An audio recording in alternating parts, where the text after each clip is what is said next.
Hello, नमस्कार, आदाब, सत श्री अकाल और अस्सलाम वालेकुम। मैं हूं मोहम्मद अहमद काज़मी, लेकर आया हूं आपका पसंदीदा कार्यक्रम आपके रूबरू।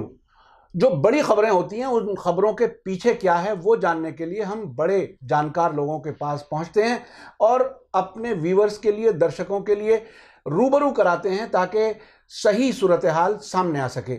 अभी जो आपने पिछले 2-3 दिनों में जो खबरें पढ़ी हैं, चीन के राष्ट्रपति शी जिनपिंग भारत की यात्रा पर थे और जो इनफॉर्मल टॉक्स का एक नया ट्रेडिशन शुरू किया है भारत और चीन ने, उसकी ये दूसरी कड़ी थी। पहले वो हमारे प्रधानमंत्री नरेंद्र मोदी जी वुहान गए थे चाइना में, और अब वो भारत आए थे। अब ये बहुत ही स्ट्रेटेजिक टाइम है ऐसा, जबकि दुनिया बदल रही है, बहुत तेज़ी से बहुत कुछ वाक़यात हो रहे हैं, जो इंटरनेशनल अफेयर्स, बहुत सी चीज़ें मैं भी बताता हूँ, आपको दूसरे ज़राए से भी मिलती होंगी। इस वक्त मैं सईद नकवी साहब के पास हूँ, जो बहुत ही दुनिया को नज़दीक से देखा है, ग्राउंड ज़ीरो से जाकर रिपोर्टिंग की है। आप इस उम्र में भी मुख्तलिफ़ मुल्कों में मुख्तलिफ़ मकामात पर जाते रहते हैं चीज़ें समझने के लिए। नकवी साहब, आपका वेलकम है मीडिया स्टार वर्ल्ड में। आप हमें वक्त दे देते हैं, हम आपके बहुत शुक्रगुजार हैं। ये बताइए, ये शी जिनपिंग की जो इस वक्त मुलाकात नरेंद्र मोदी जी के साथ हुई, वो कितनी इम्पोर्टेंट थी और इसमें क्या कोई चीज़ वाकई, क्या भारत के लिए कोई बहुत कुछ निकल के आया? क्या भारत की पोजीशन इससे कोई मजबूत होती हुई नज़र आ रही है, या ये सिर्फ एक पब्लिसिटी स्टंट था? क्या चीज़ थी? नहीं, स्टंट नहीं है। हाँ, ये कड़ी है। हाँ, एक रिश्तों में चीन बड़ा स्थिर सोबर मुल्क है और वहाँ कोई ड्रामा नहीं है, इसलिए ये इसको कड़ी मानना चाहिए। इसको आपको देखना चाहिए एक पूरे रीजनल दायरे में। जी जी। रीजनल दायरा क्या है उसको समझना मुश्किल आसान नहीं है। 1970s में जब सार्क बना, जी जी यानी साउथ एशियन कंट्रीज का जो एक, जी, तो उसमें एक चीज एकदम से नुमाया होके आई कि भारत एक बड़ा मुल्क और चारों तरफ जितने भी मुल्क हैं, वो नेपाल, पाकिस्तान, बांग्लादेश और श्रीलंका, मालदीव्स, ये सब छोटे मुल्क, इनमें आपस में कहीं बॉर्डर्स नहीं मिलते। बॉर्डर सबके आके कहीं मिलते हैं तो भारत से। तो इन लोगों ने क्या शुरू किया, जो कि छोटे मुल्क हमेशा बड़े मुल्क के अपने बेट को हेज करने के लिए इन्होंने एक चाइनीज कार्ड फ्लरिश करना शुरू किया इब्तदाइयन, कि ताकि ये बहुत बड़ा मुल्क है ये। उसको ये सिचुएशन तब थी कि जबकि चीन अभी उठ रहा था और अमेरिकन्स ने, हेनरी किसिंजर ने, अब ये यहाँ से आप दूसरे तरफ जाइए, अमेरिका ने क्या किया था कि सोवियत यूनियन और अमेरिका की बायलैटरल एक स्ट्रेटेजिक झगड़ा था। किसिंजर ने क्या किया कि उस बायलैटरल को उसने ट्रायंगुलर बना दिया। वो खामोशी से पाकिस्तान के जरिए चीन गए और चीन को उस सिस्टम में ले आए, गोया अमेरिका और चीन मिलके रूस के खिलाफ, क्योंकि उन दिनों में रूस की और चीन की रकाबतें आगे आ गई थी। ठीक है। अब ये ट्रायंगुलर सिस्टम है, यानी चीन अब अमेरिका का दोस्त बन रहा है। उस सूरत हाल में ये ममालिक जो हैं सार्क वाले, वो चीन को प्ले कर रहे हैं। अटल बिहारी वाजपेयी जो फॉरेन मिनिस्टर थे, तो उन्होंने इसको दो वजहों से, एक तो ये कि चीन अब अमेरिका के दायरे में आ गया है, और दूसरा ये कि चाइनीज कार्ड को न्यूट्रलाइज करने का तरीका एक ये है कि जाके चीन से मिलो। तो 1978 में उन्होंने एक चीन का दौरा किया, हिस्टोरिक जी। ये वहाँ जब गए तो खैर वो विजिट तो बहुत ज़्यादा कामयाब नहीं हुई, क्योंकि ये बताने गए थे कि वियतनाम से झगड़ा न करे चीन, लेकिन ये वहाँ थे, उसी वक्त चीन ने वियतनाम पे हमला कर दिया। हालांकि वो जंग चीन हार गया, लेकिन वो बात की बात है। अब अटल जी वहाँ से वापस आए। ये ज़माना जब गए थे तो चीन एक मॉडरेट मुल्क था जब ये खेल हुआ था। इस वक्त चीन तकरीबन एक सुपर पावर बन गया है, क्योंकि डेंग शाओपिंग साहब की 4 मॉडर्नाइजेशंस जिसके जरिए चीन उठेगा वो तभी लॉन्च हुई थी तकरीबन जबकि वाजपेयी जी वहाँ थे। उसके असर ये हुआ है कि अब चीन की इकोनॉमी, चीन का पूरा आर्मामेंट्स, चीन की एक पूरी छवि जो है, ओवरऑल स्टेटस अब अमेरिका के बाद अब सेकंड पावर तो वो है ही है। और अमेरिका और सब दुनिया को परेशानी ये है कि अब ये ओवरटेक कर लेगा। ये सिचुएशन है जिसमें कि वो यहाँ आए, लेकिन वो जो रीजनल प्रॉब्लम है वो अभी वही है। अगर तब ये रीजनल कंट्रीज रुजू थी चीन की तरफ, जबकि चीन इतनी बड़ी पावर नहीं था, तो अब जब इतनी बड़ी पावर हो गया है तो वो क्यों ना होगी? सही सोचने की बात है। जी जी बिल्कुल। तो बिल्कुल। अब यहाँ से सीधे वो गए हैं नेपाल। जी। नेपाल में बात ये हो रही है कि रोड लिंक्स बन जाएं। अच्छा, उनके पास पैसा है। हमारे वाटर रिसोर्सेज को कब से कोई 20 साल 25 साल से तो मैं सुन रहा हूँ, लेकिन वो खट से कर देंगे। और ये कि लासा से काठमांडू तक रेलवे लाइन लाना, उसके बाद लुम्बिनी जहाँ से कि बुद्धा जहाँ के थे, जहाँ पैदा हुए, वो सब उनके दायरे में है।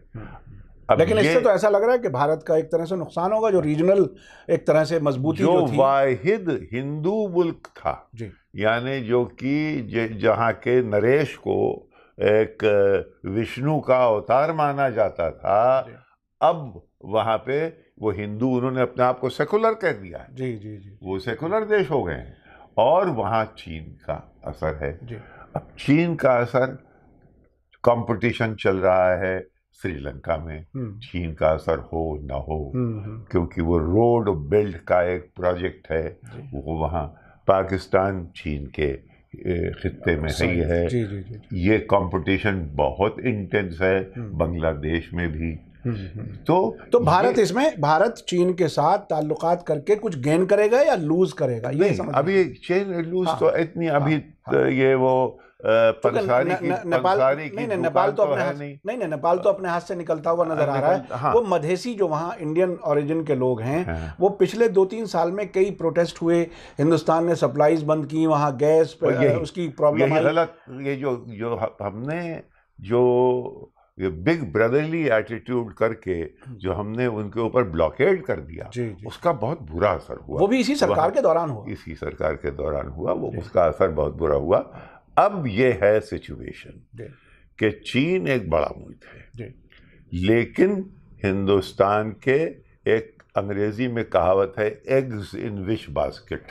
तो इनके अंडे अभी तो अमेरिकन बास्केट में थे, क्या उनको रीडिस्ट्रीब्यूट किया जाएगा? वो बहुत बड़ा सवाल है। वो बहुत बड़ा सवाल। क्या कुछ यहाँ रखो, कुछ यहाँ रखो, शेख भी खुश रहे, शैतान भी नाराज ना हो, लेकिन साथ ही साथ एक क्वाड्रिलेटरल कोऑपरेशन है।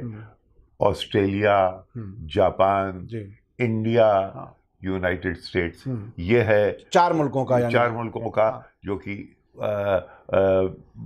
गोया प्लान बना रहे हैं चीन के खिलाफ, अपने को पोजीशन किए हुए हैं। तो भारत क्वाड का हिस्सा है, या भारत इनसे भी दोस्ती रखेगा, या भारत 2 स्टूल्स के बीच में गिर जाएगा? ये बहुत बड़ा सवाल है। सवाल इस वक्त अच्छा, इस वक्त जो अमेरिका का आपने जिक्र किया, मिडिल ईस्ट में तो ट्रंप साहब कहने लगे कि हमने बहुत बड़ी गलती की, इतनी जंगों में हमने $8 ट्रिलियन खर्च किया, हमें मिला कुछ नहीं, और हमें 6000 मील दूर जाकर के हमें क्या ज़रूरत थी। तो वो उसमें ऐसा लग रहा है जैसे हारा हुआ शेर इलाका छोड़ करके भागने वाली सी हालत में लग रहा है। ऐसे हालत में मतलब क्या? ऐसा नहीं है। हाँ। ऐसा नहीं है। हाँ। ट्रंप की सोच दूसरी है। हाँ। और ये सोच तकरीबन वही है जो कि ओबामा साहब की थी, लेकिन ट्रंप ये कहने से ये इसको मुज़िर समझते हैं कि वो ओबामा की ही लाइन पे चल रहे हैं। क्या थी? हाँ। ओबामा ने 2015 में एक न्यूक्लियर डील साइन की थी ईरान से। उसके बहुत सारे मकासद थे। एक उसका मकसद ये था कि Iran, Israel, Egypt, Saudi Arabia और तमाम जो वहाँ के और टर्की, ये सब एक बैलेंस ऑफ पावर रीजनल बने। और ये हम तो डेली बेसिस पे हम इसमें नहीं उलझना चाहते, क्योंकि हमारे लिए बड़ा चैलेंज है चीन। वो पिवट टू एशिया उसे कहते थे। जी जी जी जी। तकरीबन वही ये कर रहे हैं। जी जी। ये देखिए कि ये मदद कर रहे हैं हांगकांग में, ये मदद कर रहे हैं सिंकियांग हांगकांग में। किसको मदद कर रहे हैं, थोड़ा सा और बताइए। वो जो प्रोटेस्टर्स हैं। अच्छा। अब प्रोटेस्टर्स हैं वहाँ पे, जनाब वेस्टर्न मीडिया जो है डेडिकेटेड तरीके से लगा हुआ है। दुनिया में और जगह भी हैं जहाँ मीडिया चला जाए नहीं जाता। इसका मतलब ये कि मीडिया एक रोल अदा करता है। और सिंचियांग का मामला है कि वहाँ पे उइगुर्स के साथ ये जुल्म हो रहा है।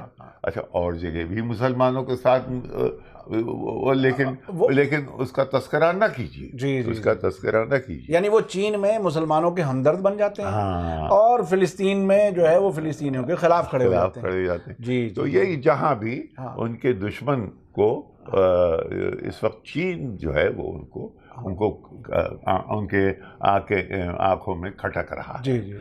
तो ये है कि इस वक्त सारा लेकिन बिल्कुल हटे नहीं है। जैसे ही अरामको में हमला हुआ, और पहले तो ऐसा लगे मदद करने के लिए इन्होंने हमला तो नहीं कर दिया ईरान पे, लेकिन डर गया है सऊदी अरेबिया। लिहाजा इतने हवाई जहाज और इतने सोल्जर्स, यानी हाँ, फिर पैसा कमाओ, फिर हथियार बेचो। ये है। तो ये बहुत ही दिलचस्प है ये सारी चीज़ें। आखिर में क्या आप भारत को क्या कहेंगे, इसको किस तरफ जाना चाहिए? ये एक तरफ चीन, दूसरी तरफ अमेरिका, जो चीज़ें आपने बताई, आपका अपना सजेशन क्या है कि भारत किधर जाए? भारत का अपना पेंदा खुद समझे, अपनी मजबूती, अपनी हैसियत समझे, अपनी हैसियत समझे, अपने आप को मजबूत करे, और इस कॉम्प्लेक्स में ना घुटे कि वो हमसे बड़ा हो गया है। जी। समझे? अपने आप को मजबूत करे, और हर एक से, इधर ईरान है, उधर सऊदी अरेबिया है, इधर चीन है, उधर अमेरिका है, इधर यूरोप है, सबसे अच्छे, यानी एक नॉन अलाइनमेंट का जो लफ्ज़ बदनाम हो गया था जवाहरलाल नेहरू के बाद, उस किस्म की एक पॉलिसी कि हर एक से अच्छे रिश्ते हम चाहते हैं। और ये कि हम अपने लिए हैं, हम तुम्हारा नुकसान नहीं चाहते। जी।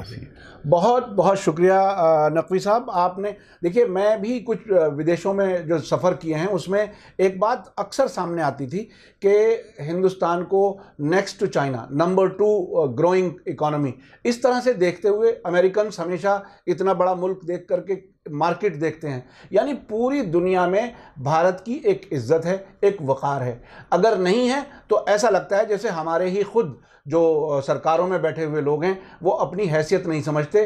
भारत को अपनी हैसियत समझनी चाहिए। नकवी साहब, आपने ये बहुत ही अहम बात कही है, और इसी बुनियाद पर हम अपने इंटरेस्ट के लिए काम कर सकते हैं, अपने मुल्क को आगे बढ़ा सकते हैं। इसी के साथ मुझे दीजिए इजाज़त। धन्यवाद, शुक्रिया। जय भारत, जय हिंद।